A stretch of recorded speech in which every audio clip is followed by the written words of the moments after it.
Mary had a little lamb. We believe that all men are created equal. To the magnificent mosaic that is America. From radio beacon to radio beacon. I have a dream. Change has come to America. Believe me. Help is on the way. Knock, knock.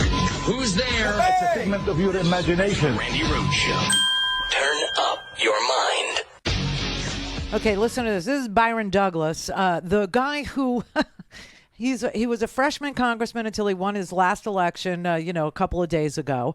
And then the Republican Party decided that this man right here should be the history-making Speaker of the House, right? That he should be elevated quickly to be the Speaker of the United States House of Representatives. And of course, it was a placeholder. They used him to buy themselves some negotiating prowess. The 20 conservative miscreants, the 20 conservative, hideous, ugly people, the Boberts, the Gosars, all of them.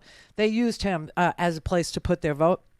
But anyway, last night, Joy Reid had Byron Donalds on TV to discuss, that. And also, what is your agenda? What is it that you want to do? And it's so interesting that Social Security came right up. Do you know that Social Security is going to be insolvent in 2035? It is not going to be. That is not true. That is actually not true. No, it's actually not true. Now, Joy, it's actually not true. It's actually not. But it's actually not true. The financial community. That's actually not true. That's actually not true. Will go insolvent. That's actually not true. Those are the facts. That's not true. Should we not prepare for that? What the Republican Party and what the Tea Party have proposed is privatizing Social Security, which would actually subject Social Security to the whims of the market, which I don't think that people. That's not what they paid into. No, if you look at the returns of the S&P 500. That is not true. 2006, the returns of the S&P 500 since 2006. You're saying so you support privatizing Social Security? No, I want to explain to you. I am a financial professional. I'm securities licensed. Actually, I just lost my licenses because I'm not allowed to trade anymore because I'm a member of Congress. But let me assure you, if you look at the S&P 500 from 2006 until today, the growth rate in the S&P 500 would have more than taken care of Social Security, way more than the federal government has. And each time that you had a crash, it would subject people's Social Security funds to crash. Hold on a second. So let me just hold on a second. We're not going to have a whole long thing on Social Security, but let me just be clear. You are in favor of privatizing Social Security? No, I'm not in favor of privatizing it. You just argued for it. I said you brought it up, and I brought you the facts. But you are S&P 500. So if a bill came forward to privatize Social Security, you'd be for it? No, because what we should be doing. Okay, then it's a moot point. It's not a moot point. You're trying to put words in my mouth. But you just explained that the S&P would be a better return than Social Security. Better returns. So then you're for privatizing. That is a fact. Okay, so don't cheapen privatization when the data is crystal clear that the returns would have been better. Okay, you're for it. You've said that you're for it. That means that it would have been a better situation than what we've seen. Are you for it or against it?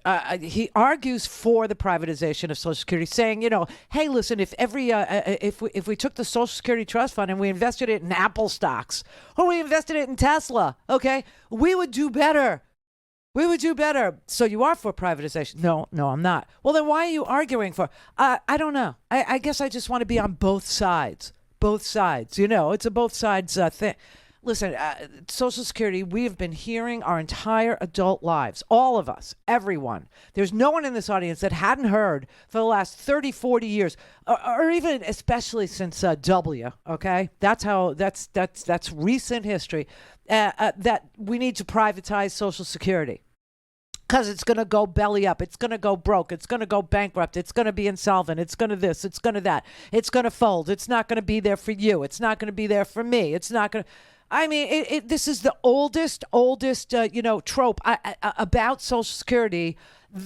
Now, who pays for Social Security? People who are working now, who are having FICA taxes taken out of their paycheck, are paying for my mother, okay? They're paying for my mom to get her Social Security check because she's 92, see? And when she worked, she was paying for her mother to get Social Security because her mother was 87. You see what I'm saying? So...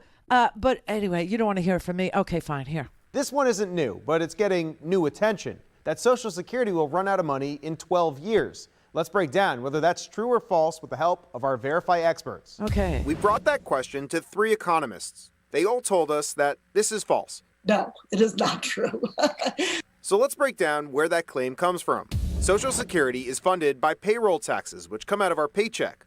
And for a while, those taxes brought in more than we needed. So that surplus was added to a trust fund. Now it's flipped. Our payroll taxes are not bringing in enough, so we're reaching into that trust fund. It's almost like saying, imagine you have $1,000 a month of expenditures, and your primary job only pays you $750 a month. And you're like, I'm short $250. Well, you've got a savings account that you've had up from your working years. So you're now taking out $250 a month to pay up that difference in your expenditures. You keep taking $250 out a month, in the next 10 years, you'll be down to zero. Then what are you going to do? So we could drain the savings account, that is, the trust fund. But that doesn't make us broke. Remember, we still have the payroll taxes. Right. It's absolutely false to say that if we did nothing, we would not be able to pay any Social Security benefits. That's not true. But we would only be able to pay, a fraction of what we're now promising, the fraction probably being around 70 to 75%. Also, our experts say that this could be avoided. Congress could take action at any point to fund Social Security. So we can verify that no, in 12 to 15 years, Social Security payments will not stop. But if Congress doesn't act by then, payments could be less than promised. Right. And that's the conundrum. That's the dilemma. And we've always had it, right? We've always had the dilemma.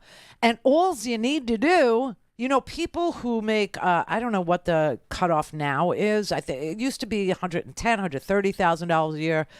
Somebody will tell us in the audience. I'll look it up. Don't bother.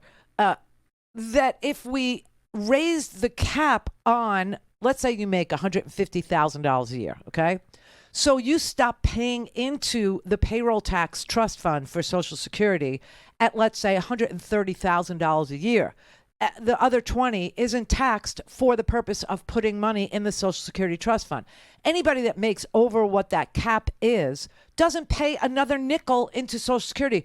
Well, what if the top 1% were forced to pay into Social Security up to, the first 500,000 or the first 400,000 of their, income? Social Security would be more than flush with cash. Okay, so this is such a lie, and they keep on telling it because they want to steal the trust fund. Scary headlines. Social Security is going broke. Social Security is going bankrupt. Is it really? Not so much. No. The trustees report came out this week, and what we learned is that Social Security's trust fund will be depleted in 2033. That's 3 years earlier than projected in last year's report.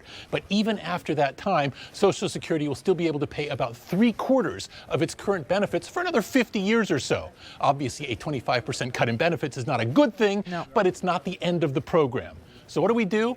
Well, one place to start perhaps is the income cap. As it stands, Social Security is taxed on up to $110,100 in income. And after that, well, rich people don't have to pay any taxes beyond that amount. You lift the cap, and the wealthy will have to pay 6.2% on their income, just like everybody else. And that's the start. Oh, that would be bad. That would be bad, everybody, to ask the wealthy who do get their Social Security checks, whether they're wealthy or not, to pay into Social Security, let's say up to $250. This is such garbage. And this is the kind of crap that is going to be spewed ad nauseum so that they can take and take and take and take, while we give and give and give and give. And then at the end, they want to, grease the wheel and tell you, well, we told you there wouldn't be anything left for you. We told you. Yeah, because you stole it. Not because it wasn't in the trust fund. Not because you couldn't do something to make the trust fund flush or to make 100% of the benefits for recipients payable. No, it's because you stole it. That is the only way that the Social Security trust fund isn't there, is if they steal it. And they're priming the pump, man. They are so into it. They want this so bad. They could taste it. And they keep on telling you the same lie over and over and over and over. And meanwhile, this year, seniors got like almost a 9% increase in their cost of living adjustment. Don't have time to listen to the live show? Want to hear more on your schedule? Go to randyrhodes.com and buy a stinking podcast.